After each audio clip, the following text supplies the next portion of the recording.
Sarah Thompson was used to the rhythm of exhaustion.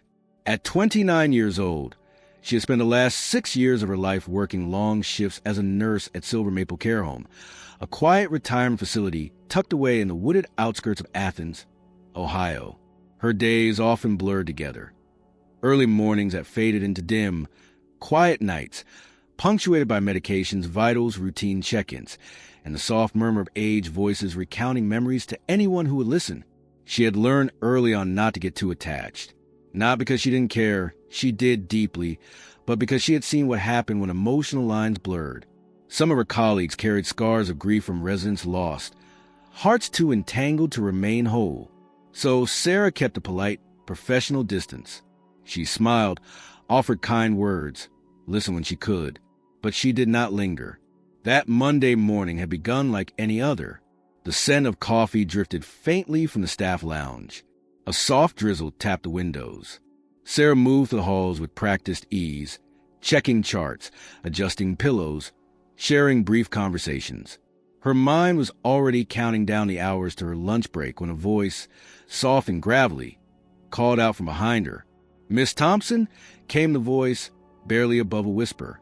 She turned and saw him, Mr. Walter Reed, sitting quietly in his room's recliner, his pale blue eyes alert but cautious. He was 84, tall but slightly hunched, always impeccably dressed in an old brown cardigan, his hair combed back neatly, as if preparing for a guest who never came. Walter was one of the quieter residents, always polite, rarely requesting much. Sarah had helped him countless times, adjusting his hearing aid, bringing him books from the common room, chatting briefly during routine checks. But they had never spoken beyond the surface. "I have something for you," Walter said, gesturing to a small package in his lap. Sarah stepped inside, unsure. "For me?" He nodded and extended the package, wrapped in faded tissue paper, held together with strips of aging tape, and what looked like the corner of a yellowed envelope. She hesitated before accepting it. Opening it carefully, she found a brooch. It was delicate, clearly old, a gold-toned piece shaped like a blooming rose, the metal edges worn smooth by time. A small, pale pink stone sat at its center, slightly scratched. Sarah blinked in surprise, a chuckle escaping her lips, not out of cruelty, but more in disbelief. The absurdity of it, such a sentimental gift from a man she barely knew, caught her off guard. "Oh," she said, trying to mask a laugh in her voice. "Thank you. That's very kind." Walter gave a faint smile and looked down at his hands. "I thought you might like it. I'm sorry if it's silly." His words hit harder than she expected. There was no bitterness in his tone, just a quiet resignation, a gentle acceptance of whatever response she would offer. Sarah, suddenly uncomfortable, nodded and placed the brooch gently into her pocket. "It's thoughtful, really. Thank you, Mr. Reed." He nodded, eyes still lowered. "She used to wear it every Sunday," he murmured. But Sarah was already halfway out the door, her mind elsewhere. It wasn't until she was halfway down the hallway that his words fully registered. She glanced back, but he had already turned away, facing the window. The rain had picked up outside, streaking the glass with silver lines. For the rest of the day, Sarah found herself returning to that moment. Something in Walter's demeanor, the softness in his voice, the sadness in his eyes when she laughed, lingered in her memory like a faint tune she couldn't place. She pulled the brooch from her pocket later that evening, examining it under the hallway light. It was beautiful in a strange, old-fashioned way. Not valuable, certainly, but it had weight, the kind that came with age and memory. Still, she told herself not to dwell. It was a kind gesture, nothing more. The next morning began like any other. The rain had stopped, leaving the trees outside shimmering with dew. Sarah moved through her routine until someone mentioned that Walter hadn't come down for breakfast. Not unusual. He often preferred to eat later, but something told her to check in anyway. She knocked softly on his door. No answer. The room was silent. When she stepped inside, a strange stillness met her. The bed was neatly made. The armchair was empty. Everything was in its place, just as it had been the day before, except for one thing. On the nightstand, placed with deliberate care, was a sealed envelope. Her name was written on the front in trembling cursive. Sarah stared at it, heart tightening. The silence in the room felt suddenly suffocating. She turned just as one of the aides appeared behind her. "He passed in his sleep," the woman said gently, peacefully. "Sometime during the night. The nurse on duty found him early this morning." Sarah didn't respond. She couldn't. Her eyes were locked on the envelope. "He asked for that to be given to you," the aide added softly. Said it was important. The brooch felt impossibly heavy in her pocket. She reached out with unsteady fingers and picked up the letter, unaware that what lay inside would unravel everything she thought she understood. Not only about Walter, but about herself, and about the power of a simple gift. Sarah sat alone in the staff break room, the envelope resting untouched on the table before her. It had been over an hour since she left Walter's room, and yet she still hadn't opened it. Her fingers traced the curves of her name, written in that wavering script that carried the weight of age and fragility. Her name had never looked more human, more vulnerable than it did in that ink. Around her, the facility hummed quietly. Someone was pushing a cart of linens down the hallway, wheels squeaking against the linoleum. A radio played softly in the distance. But inside her, a heavy silence had settled, thick and unmoving. She thought about the moment in his room. The chair pushed slightly back, the bed made, the envelope positioned deliberately like a final gesture. Not dramatic, not desperate, just certain. She had seen death before. Of course, it was part of the job. But this wasn't like the others. Walter's passing didn't feel like an end. It felt like the beginning of something she hadn't yet understood. Finally, unable to wait any longer, Sarah broke the seal. The letter inside was written on yellowed stationery, the kind that smelled faintly of time. The penmanship was neat but uneven, some words trailing downward as if the hand behind them had grown tired mid-sentence. She began reading, each line drawing her deeper into a life that had quietly unfolded in parallel to her own, never intersecting until now.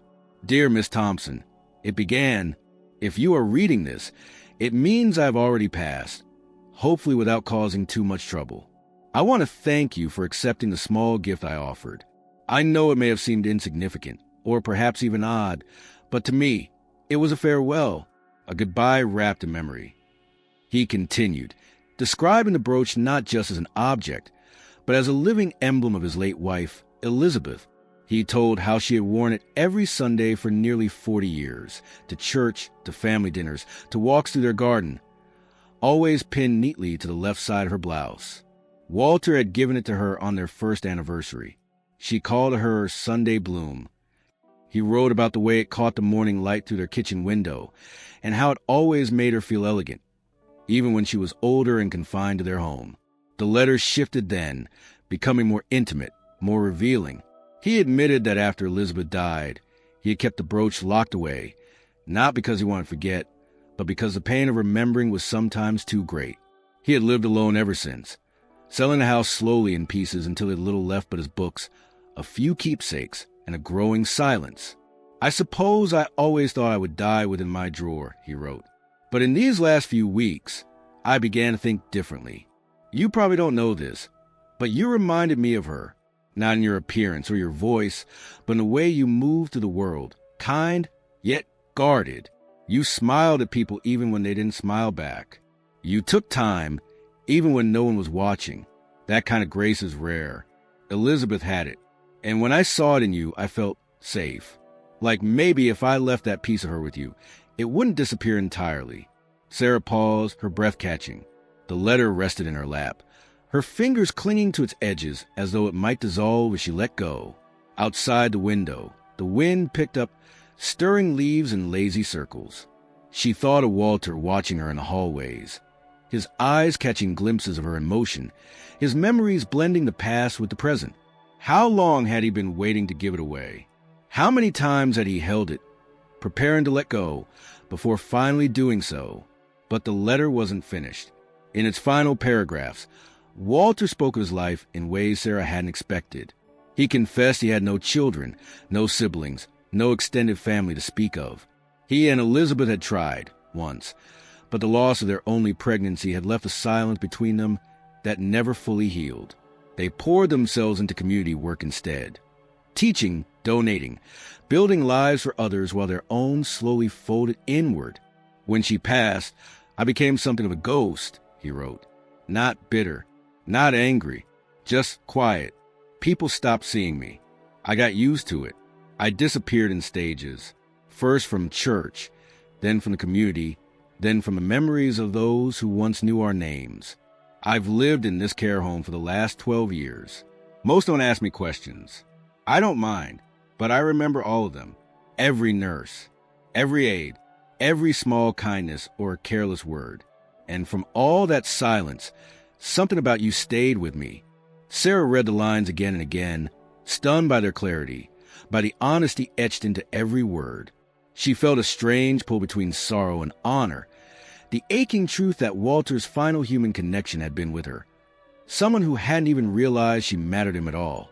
The last sentence of the letter was scrawled, barely legible, the ink lighter, the pen likely running dry. I don't know what this gift will mean to you, he wrote, but I hope it gives you something. A reminder that even when no one is watching, someone always sees. And sometimes they see something worth remembering. She folded the letter slowly, placing it back in its envelope with hands that trembled for reasons she couldn't fully explain. The room felt warmer now, the air heavier. It was as if Walter had been sitting beside her all along, watching her read, waiting for her to understand. She rose from the chair, the brooch still pinned to her uniform pocket. Her footsteps echoed down the hall as she returned to her duties, but everything felt different. She moved with a strange stillness inside her, not of grief, but of awakening. The gift had changed meaning. The laughter from the day before haunted her now, not because it had been cruel, but because it had been careless. She hadn't known what she was holding in her hands. She hadn't seen the soul behind the gesture, but now she did, and she wasn't sure she'd ever be able to look away again. The days following Walter's death unfolded in quiet waves. Life at Silver Maple Care Home returned to its rhythm with mechanical precision. Residents still gathered for card games and television hours. Aides still moved between rooms with carts of medications, and the same light piano music hummed faintly through the hallway speakers. But for Sarah, everything had shifted. There was a residue left by the letter, a presence that clung to her routine, not as a haunting, but as a lingering whisper, one she couldn't ignore. At first, she tried to stay silent about it. She wore the brooch discreetly, tucked beneath her ID badge, and kept the letter folded neatly in the back of her journal. Yet every time she passed Walter's now empty room, a quiet pull urged her to revisit his words. There was something unresolved, something beneath the lines, a truth not yet fully surfaced. It wasn't just the sentimentality that haunted her, but the loneliness she now saw everywhere, in the woman who ate her breakfast alone and spoke only to her cat figurine, in the man who asked the same question every morning because he'd forgotten the answers from the day before, in all the ways people faded without anyone truly noticing. One evening, 3 days after his passing, Sarah sat alone in the record room, organizing files while the night shift settled in. On a whim, she retrieved Walter's chart, not for any medical reason, but because she wanted to understand him more completely. His personal history section was sparse. Date of birth, marital status, no emergency contacts. His admissions form had been signed over 12 years ago by a lawyer's assistant. No family, no notes of regular visitors. Just a single line under personal possessions listing. 2 suitcases, 1 box labeled private, 2 framed photographs. The box. She hadn't seen it. A burst of urgency surged in her. She went to the storage annex, where resident belongings were kept briefly after death, pending legal processing. After a few minutes of digging through neatly labeled shelves, she found it, a battered shoebox wrapped with twine. No lock, no name written across the lid. She carried it gently to an unused office and closed the door behind her. Inside the box were layers of paper, letters, documents, and folded clippings. There was a softness to how it had been packed, as if each piece had been placed with reverence. The first item she lifted was a photograph. Walter and Elizabeth, standing in front of what appeared to be a schoolhouse, their arms around a group of smiling children. Both looked much younger. Walter's hair was dark and thick, and Elizabeth's eyes sparkled beneath a wide-brimmed hat. The back of the photo had a short message written in pen. Our last day in Malawi, July 1986. Sarah paused. That name didn't appear anywhere in his file. She flipped through more items. There were letters from international aid organizations, thank you notes from former students, and receipts for anonymous donations made over decades. The oldest dated back to 1974, and the most recent was just 3 months old. Several were addressed simply to WR or Mr. Reed, with no return address. The clippings were what drew her in next. Dozens of local newspaper articles, many of them yellowed and brittle. Each one described charitable acts carried out by unnamed benefactors. School repairs, hospital equipment donations, scholarships for underprivileged students. In the margins of some, Walter had scribbled tiny notes. Elizabeth would have liked this one, or hoped they use it well. There was no signature on any of them. No need for recognition. Sarah sat back, overwhelmed. The man who had died quietly in a recliner had spent decades giving silently, his life's work tucked inside a shoebox no one had thought to open. The more she read, the more she saw the pattern. The places he gave were not random. They were all connected to things he and Elizabeth had built or loved. Small towns where they had once lived, programs they had supported while working abroad, schools where she had taught before her illness. The impact was vast and invisible, rippling through communities like the echo of a life that had refused to disappear completely. But the real weight came when Sarah unfolded the last item in the box, a handwritten page dated just a week before Walter died. It had no title, no addressee, just words, raw and unrehearsed, like the last remnants of a soul poured out before the end. I have often wondered whether silence is a kindness or a curse, whether my choice to give without a name meant I was hiding or honoring what we believed. Elizabeth always said the world didn't need more heroes, just people who acted when no one was watching. I clung to that, maybe too tightly. I became the quiet man in the corner, and as I aged, I started to wonder whether anyone would remember me, or worse, whether I deserved to be remembered. He wrote about the fear of irrelevance, about fading from the world like a photograph left in the sun. But then he spoke about Sarah, though not by name, describing her as a light that flickered even when tired, someone who carried grace in small gestures. He said that watching her reminded him of Elizabeth in the days before her illness, when she still believed that kindness could change things. I needed to give the brooch away, he wrote, not to move on, but to pass it forward. If love means anything, it means surviving through others, through the hands that hold what we held dear. You don't know me, not really, but you saw me once in passing, and that was enough. Sarah folded the page slowly, pressing to her chest as she sat in silence, her thoughts spinning in directions she hadn't anticipated.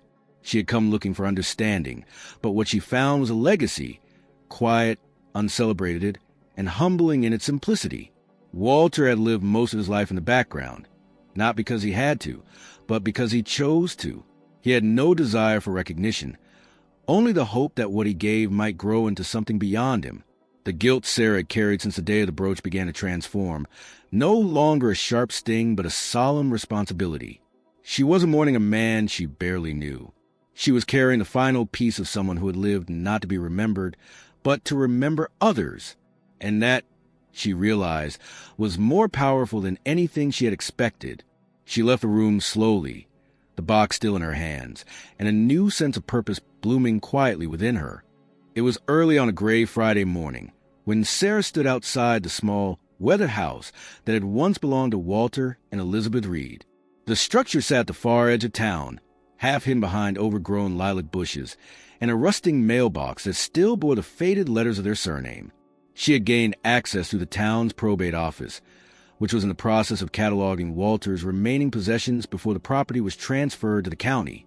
The air was heavy with the scent of damp earth, and the windows were fogged slightly from the cool morning air. The place looked as though it had been waiting for someone to step inside for years.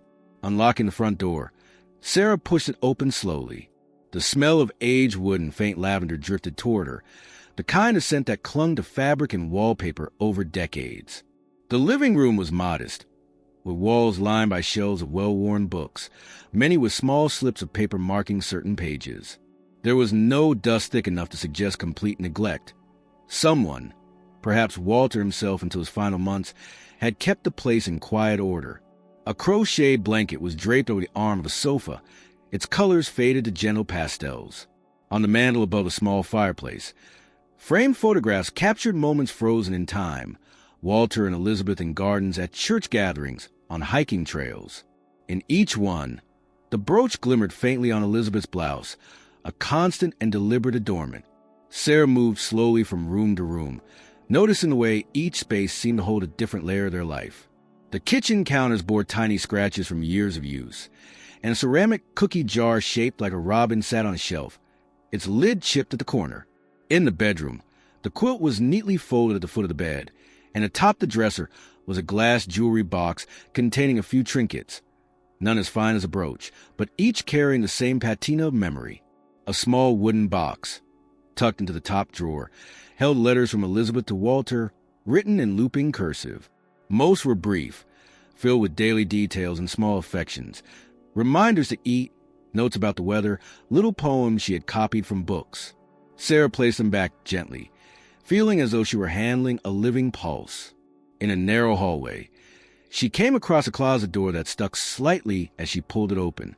Inside, against the back wall, was a stack of boxes labeled in Walter's handwriting. The first was filled with photographs, many black and white, showing scenes of distant towns, schoolyards, and hospital wards. The second contained stacks of manila folders, each labeled with the name of an organization: Athens Public Library, St. Mark's Community Clinic, Roosevelt Elementary School. Inside each folder were receipts for donations, correspondence thanking anonymous contributors, and in some cases, printed photographs of renovated rooms or new equipment purchased through his help. The third box was smaller, lighter. When Sarah opened it, she found dozens of folded newspaper clippings, all different sizes, each accompanied by a small handwritten note in the margins. The handwriting was Walter's, precise, thoughtful. Some clippings were decades old, reporting on repairs made to playgrounds, scholarships awarded to local students, or new medical equipment acquired by the regional hospital. In the margins, Walter had written things like Elizabeth's favorite playground, or she always believed they deserved better. It was clear these weren't just causes he had supported. They were pieces of their shared life, extended quietly into the world long after Elizabeth was gone. She sat on the floor for a long while, the clippings spread out around her like a map of a life lived in generosity. It struck her how none of these moments had been publicized with his name. The joy and improvement they brought were left to stand on their own, unconnected to man who had made them possible. It was a kind of humility Sarah rarely encountered, the kind that was both admirable and profoundly isolating. On a low shelf beside the hallway, she noticed a dusty leather-bound album. Inside were photographs in full color, taken later in Walter's life. Many showed the house exactly as it was now, but with brighter paint, fuller gardens, and Elizabeth's presence in every frame. In the final pages, the images shifted. Empty chairs, the garden overgrown, Walter himself appearing more and more alone. The last photograph was of the front porch, taken from the yard. The light was dim, as though captured at the end of the day. In the corner of the image, Walter stood with his hands in his pockets, looking toward the house with an expression that was almost unreadable, part pride, part farewell. As she closed the album, Sarah realized that every object, every clipping, every note in this house was part of a larger story, one Walter had never intended to tell outright. It wasn't the kind of legacy that came with headlines or ceremonies, but one that existed quietly in the fabric of the community. The truth was here in these rooms, in these scraps of paper and faded photographs, and she felt an unshakable responsibility to carry it forward. Before leaving, she took a slow walk through each room one last time, her eyes tracing the edges of furniture, the photographs, the worn carpet in the hallway. She didn't take anything with her, except the memory of the space, and the certainty that Walter had entrusted her with more than a piece of jewelry. He had left her a key to a story that deserved to be told, not for his sake, but for the sake of what he and Elizabeth had quietly built together. Locking the door behind her, Sarah stepped out into the cool morning air, the sound of distant traffic humming faintly through the trees. She knew then that her next step would not be to simply return to her duties at the care home. There was something larger to be done, something that would give voice to the life Walter had chosen to live in silence. When Sarah returned to Silver Maple Care Home after visiting Walter's house, the weight of what she had seen lingered in every step she took through the familiar hallways. The usual sounds, the shuffle of walkers, the low hum of television sets, the occasional laughter from the recreation room, all seemed muted under the echo of what she now knew. Walter's life, once invisible to almost everyone here, had been a tapestry of quiet generosity. She couldn't keep that truth locked away. The idea took shape slowly but firmly. His story needed to live beyond the walls of his empty room. 2 days later, she approached the facility's director, a tall, meticulous man named Robert Kessler, known for balancing compassion with a strict adherence to regulations. She asked for a private meeting and brought with her a single folder. Inside were several copies of the newspaper clippings, photos from Walter's home, and excerpts from his letters. Robert listened in silence as she spoke, his brow furrowing not in disapproval, but in thought. When she finished, she waited for the inevitable reminder about confidentiality and boundaries.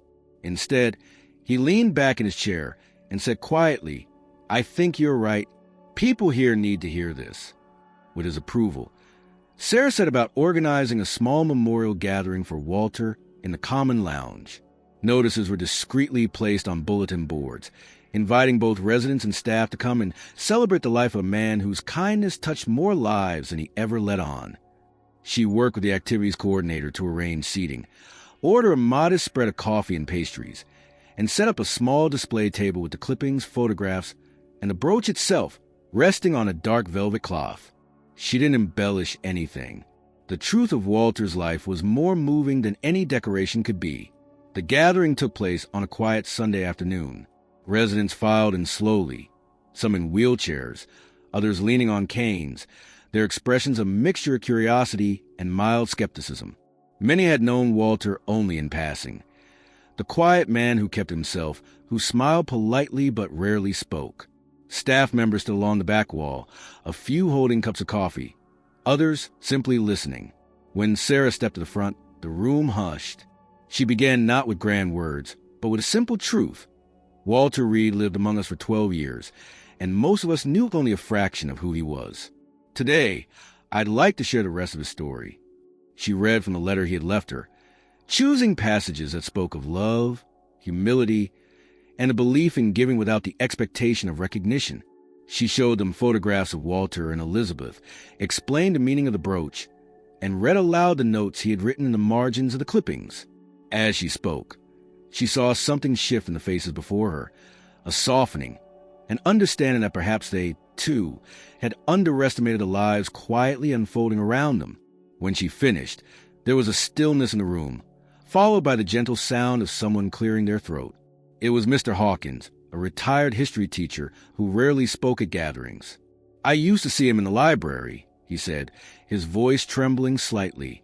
"He never mentioned any of this. But I think he liked knowing people without them knowing everything about him. That's rare." Others nodded, and soon residents began sharing their own brief encounters with Walter. The time he helped fix a broken watch, the way he always held the door for others without fail, the small envelopes he sometimes slipped into charity collection boxes during holiday events. It was then that Sarah introduced her idea. "Walter left behind more than memories," she said. "He left a way of living. I'd like to honor that by starting something here, a project called The Silent Gift. Residents will have the chance to choose an item, a letter, or a memory they wish to pass on. It could be to another resident, to a staff member, to a family member, or even to someone they've never met. The point is to leave something meaningful without the need for recognition." There was a murmur of interest and more than a few nods. Even Robert, standing near the back, looked quietly approving. Over the next week, the Silent Gift project began to take shape. A locked cabinet was placed in the activities room, where participants could deposit envelopes or small objects, each tagged only with instructions for delivery. Staff members volunteered to act as custodians, ensuring that the gifts reached their intended recipients when the time came. It wasn't about grand gestures. Some residents left favorite books with handwritten notes inside. Others recorded short voice messages to be given to family members. The simple act of preparing something meaningful brought a new kind of energy to the home. Sarah, for her part, kept the brooch pinned to her uniform each day, not hidden beneath her badge anymore, but openly displayed. When residents asked about it, she told them its story, not as a tale of guilt, but as a testament to the impact of unseen kindness. It became a conversation starter, a bridge between her and those who might otherwise have kept their distance. One evening, as she was leaving her shift, she passed by the activities room and noticed Mrs. Keating, one of the more reserved residents, slipping a small cloth pouch into the silent gift cabinet. When she saw Sarah watching, she smiled faintly and said, "It's easier to say something in a gift than in words." Sarah understood exactly what she meant. The project continued to grow, and within a month, the care home's atmosphere had subtly transformed. Staff members lingered longer in conversations. Residents visited each other's rooms more often, and there was an unspoken understanding that the stories behind each face might run deeper than anyone could guess. Walter's name was spoken often, not in pity, but in respect. On a crisp morning not long after, a new plaque was installed on the door to the hallway where Walter had lived. It read simply, "The Walter Reed Wing, in honor of a quiet life well lived." As Sarah stood there, watching the sunlight catch on the engraved letters, she felt an unfamiliar but welcome sense of peace. The man who had left the world in silence had, in the end, sparked a chorus of voices, each carrying a piece of the legacy he never sought but had undeniably earned. And for Sarah, the brooch would remain not just a token from the past, but a reminder that the smallest gestures could carry the weight of a lifetime.